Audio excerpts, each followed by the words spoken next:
अर्थानाम अर्थनाशिने अंधानां दृष्टिदात्रे च ज्ञानीनां सद्गुरवे नमः। सुरगेश्वर मठ संस्थानचे भूतपूर्व मठाधिपती लिंगैक्य उपाचार्य रत्न षटस्थल ब्रह्म चंद्रशेखर शिवाचार्य महास्वामीजी यांच्या 88व्या जयंती निमित्तानं आयोजित धर्म जागृती सोहळा या सोहळ्याला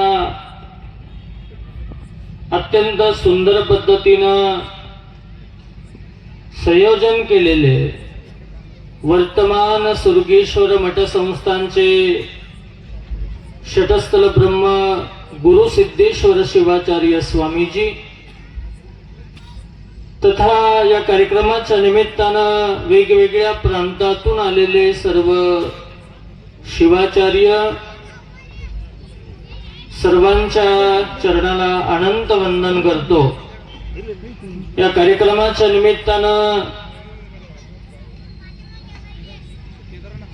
पन्हाळा तालुक्याचे आमदार विनयरावजी कोरे, आपल्या विभागातील खासदार संजयजी मंडलिक, कोल्हापूर जिल्हा जंगम समाजाचे अध्यक्ष आमचे अशोकजी स्वामी तथा गडिंग्लज नगरीचे PI महादेव सिंदकर आणि या ठिकाणी बरीच राजकीय गणमान्य मंडळी उपस्थित आहे। विशेष रूपाने चंद्रशेखर वेद आगम पाठशाळेचे समस्त विद्यार्थीगण आणि आपण उपस्थित सुजन सज्जन सद्भक्तगण। मगाशी आमच्या गणेश स्वामीने आजोबांच्या बद्दलची जी प्रस्तावना केली, अत्यंत खडतर अशा परिस्थितीमध्ये या मठाची धुरा हातामध्ये सांभाळल्यानंतर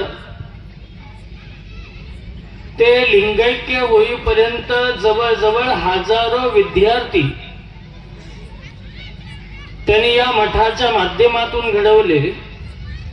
खरोखर हे आजोबांचं अभूतपूर्व असं योगदान या समाजासाठीच आहे। एक सहज साधा महात्मा त्याच्या सहज बोलण्यातूनच उपदेश करायचा। खरं तर आजोबा जास्त प्रवचनाकडे कधीच लक्ष देत नव्हते, कारण माझी आणि त्यांची जी ओळख झाली ती मालगाव मध्ये आपल्या मल्लिकार्जुन खंबी यात्रेचा उत्सव असायचा आणि 2-3 वर्ष मी तिथं प्रवचनासाठी होतो। योगायोग असा झाला होता की सहज वाणीतून सहज बोलणे हाची उपदेश संतांची विशेषता हीच आहे। एक बोर मारायचं त्यावेळेला आमच्या मालगावच्या स्वामींच्या घरामध्ये चाललं होतं आणि आजोबांनी सांगितलं होतं, अगोदर सांगितलं पण जवळजवळ 300-400 फूट खोलवरती गेलो तरी पाणी लागेना। त्यावेळेला परत आजोबांना कॉल केला, इकडे आजोबांना कॉल करायला आणि बोरला पाणी लागायला एकच गाठ पडली। ही असते संतांची विशेषता। म्हणजे त्यांच्या सहज बोलण्यातून कोणत्याही प्रकारचं आडंबर न करता कोणत्याही पद्धतीचा